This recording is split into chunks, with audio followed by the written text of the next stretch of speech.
Teman-teman, sebelum nonton jangan lupa ya klik like, subscribe, and share.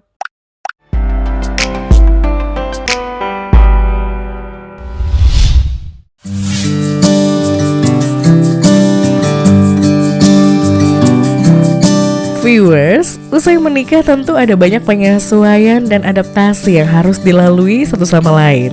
Terlebih, masalah finansial. Keduanya mengaku sempat mengalami masa-masa adaptasi dan penyesuaian di awal pernikahan.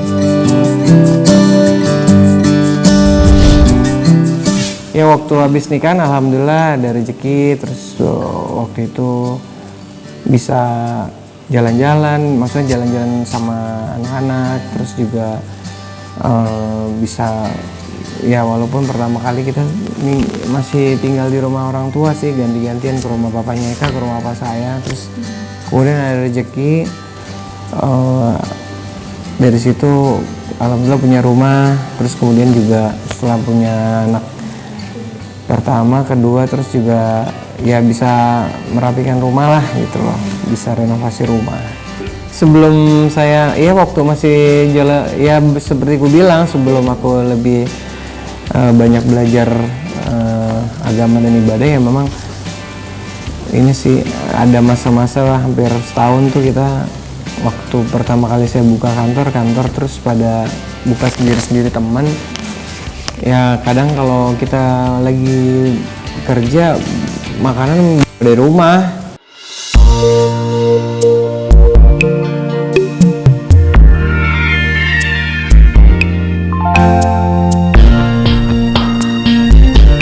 Berprofesi sebagai pengacara yang kerap mendampingi sejumlah selebriti cantik, tentu bisa memunculkan rasa cemburu. Lantas bagaimana sang istri menyikapi profesi sang suami yang kerap dikelilingi para wanita cantik tersebut? Kalau aku sih ngeliatnya lempeng-lempeng aja gitu Mbak. Jadi aku ternyata lempeng-lempeng aja, jadi nggak yang gimana-gimana gitu. Tapi orang-orang kadang-kadang yang di luar dari ini tuh suka bilang, ih Eka kok bisa sih gini-gini, Sandi kan gini-gini, kliennya gini-gini gitu. Tapi kan dia selalu bawa aku, jadi kemanapun dia bisa ketemu kliennya, aku selalu dibawa, selalu dikenalin gitu. Jadi ya udah, jadi aku lempeng-lempeng aja gitu ya. Nggak, jadi dia lebih tenang karena kan saya sama klien saya kenalin. Jadi suka kenalin, dia suka juga pergi bareng, jalan bareng. Tapi kadang-kadang juga ada sih di hati kecil mah perasaan-perasaan yang kayak aduh ini gimana, aduh gitu. Ada yang suka gitu kan, gitu namanya perempuan kan pakai perasaan. Tapi ya udah baik lagi aja, aku mau balikin ya udah yang nenangin aku lagi apa ya. Ya udahlah bismillah lah, mudah-mudahan sih nggak ada apa-apa, nggak ada yang gangguin gimana ke Sandi gitu. Aku nggak suka ngecek handphone. Enggak lah, orang semuanya temennya dia kenal. Aku nggak suka cek handphone. Dan kemana aja saya pergi kan pasti cerita, tahu pasti. Walaupun teman-teman yang lain kalau pergi belum tentu bilang kemana kan. Kalau saya mah bilang kesini ke situ. Cuman yang lagi sering ribut-ributnya waktu pada saat pandemi aja, karena stres di rumah kan, nggak pergi keluar. Yang ini mau pergi, yang ini ngelarang. Ya itu aja sih kalau ribut-ribut. Karena seperti ku bilang udah dikenalin semua teman-teman, semua klien, jadi dia tahu saya pergi sama siapa aja, kemana, dia tahu semua.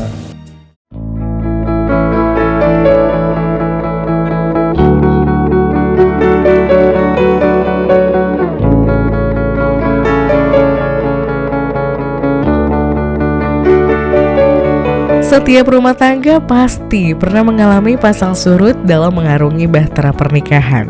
Seperti apa keduanya melewati berbagai masalah dalam rumah tangganya?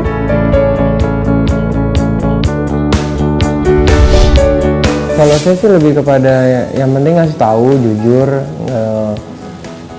mau pergi kemana pasti saya selalu bilang, dan juga selalu melibatkan kalau misalnya mau pergi ketemu siapa biasanya rekan kerja saya atau klien pun pasti aku ajak istriku, walaupun dia juga nggak cemburuan, enggak, cuman maksudnya biar lebih agak sedikit nggak ini aja, lebih yakin aja, lebih itu aja sih, keterbukaan aja sih, saling mengerti, saling memahami, udah. Ujian terberat itu aja, pandemi kemarin. kita pandemi, Dia suka nggak suka kalau saya pergi larang gitu, pergi keluar gitu, walaupun pergi sama keluarga gitu. Cuman kan kadang saya orangnya agak sedikit knowing lah, parno ya, takut.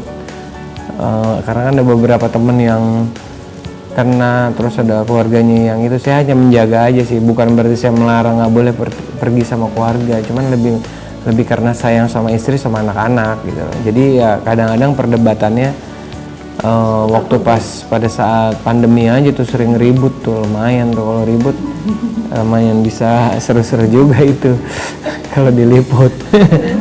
Ya akhirnya sama-sama ngalah karena kan kita habis itu juga di rumah ketemu lagi ya. Paling libur ributnya tuh paling seminggu, habis itu udah baikan lagi.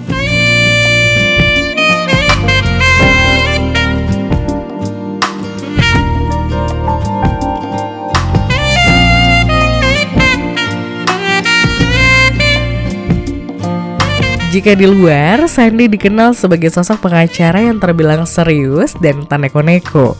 Lantas bagaimana sikap Sandy jika sedang bersama sang istri? Apakah dirinya termasuk tipikal suami yang romantis? lumayan sih romantis. Dia suka ngasih surprise. Aku nggak bisa ngasih surprise, dia selalu bisa dan selalu berhasil. Aku nggak bisa. Enggak, jadi surprise itu nggak harus barang ya. Jadi kadang apa aja, misalnya kadang-kadang ya pokoknya yang apa aku suka gitu loh. Misalnya dia suka tiba-tiba ngizinin gitu. Gitu aja juga aku udah seneng gitu. Enggak, kadang-kadang suka lagi pergi makan acara tiba-tiba karena udah lama gak ketemu papa mamanya, ada papa mamanya datang gitu. Dia suka ngompakin semuanya bisa, kalau aku tuh nggak bisa. Tiba-tiba tuh ada siapa yang aku pengen ketemu, tiba-tiba orangnya tuh ada gitu.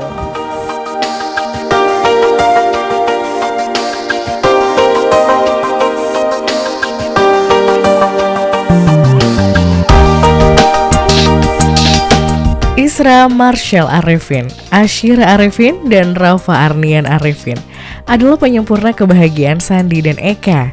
Seperti apa pasangan ini mendidik ketiga buah hatinya di usia mereka yang tengah menginjak remaja? Enggak sih, mereka udah dibiasain memang dari kecil karena sekolahnya juga waktu di sekolah global Islamik itu kan sekolah Islam, jadi mereka memang udah dituntut untuk yang namanya sholat tepat waktu dan juga ngaji. Jadi di rumah pun mereka udah kebiasaan itu. Ya paling sedikit-sedikit sih, cuman mungkin paling kayak beresin kamarnya harus kita kasih tahu. Terus juga kalau misalnya bangunnya telat, misalnya telat sholat ya kita ingetin, ayo jangan ketinggalan, harus langsung sholat begitu azan, itu aja sih.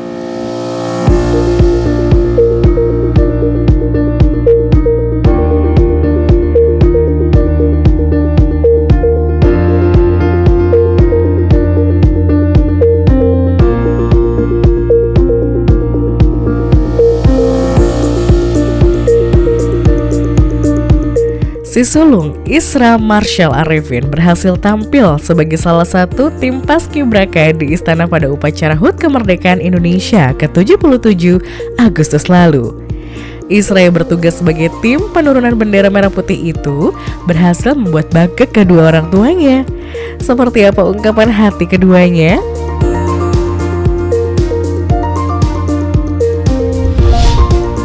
Apalagi istri saya ini nangis terus dia waktu pada saat nonton awal dari pagi sampai sore, dan gak nyangka juga karena kan Isra juga ditesnya dari sekolah, kecamatan, kota Madia, provinsi, baru nasional. Jadi kita ngebayangin aja berapa banyak yang harus dia lewatin untuk seleksi ke paskibraka nasional itu.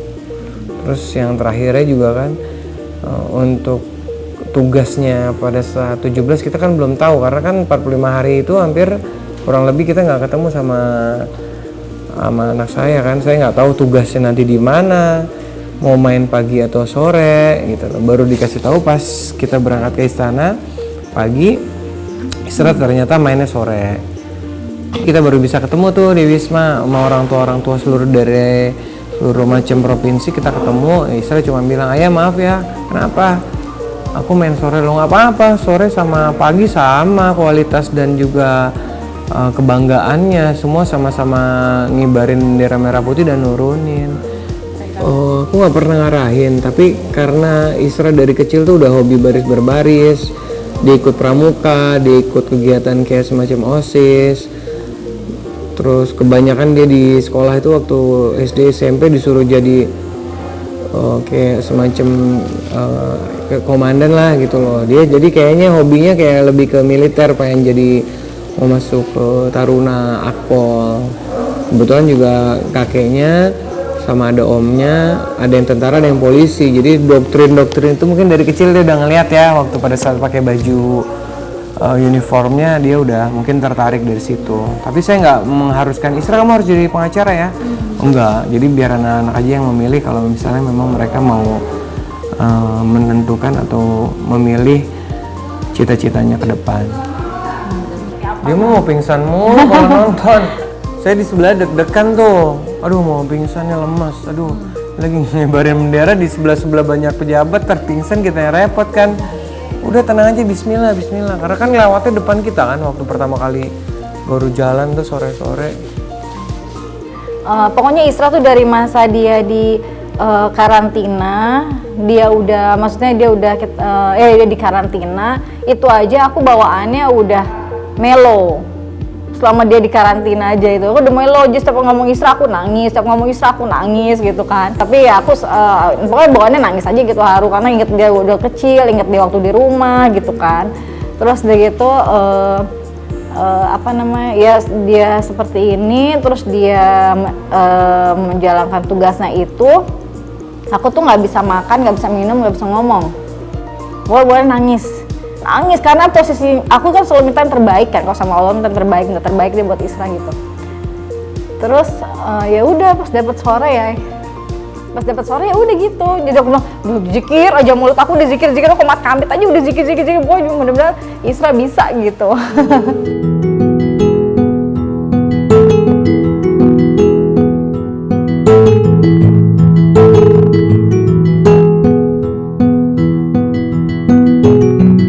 Tepat 25 September tahun ini, pernikahan Sandi dan Eka genap berusia 17 tahun.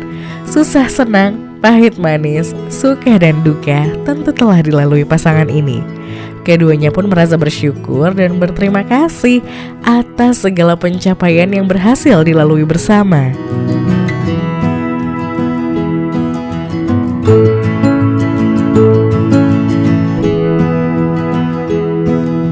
Ya paling yang mau sampein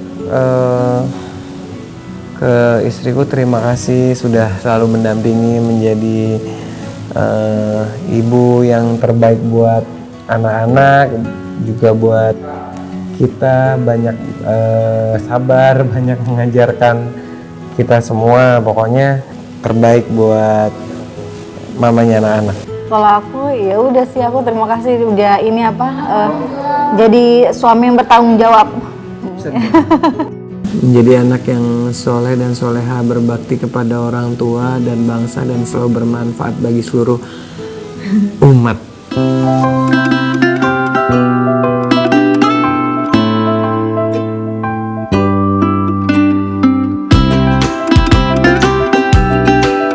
Ya viewers, itulah perjalanan kisah cinta sang pengacara kondang Sandi Arifin dengan sang istri Eka Puji. Love Story akan kembali lagi dengan cerita cinta dari sejumlah selebriti tanah air yang lainnya. Stay tune on Love Story. Bye-bye.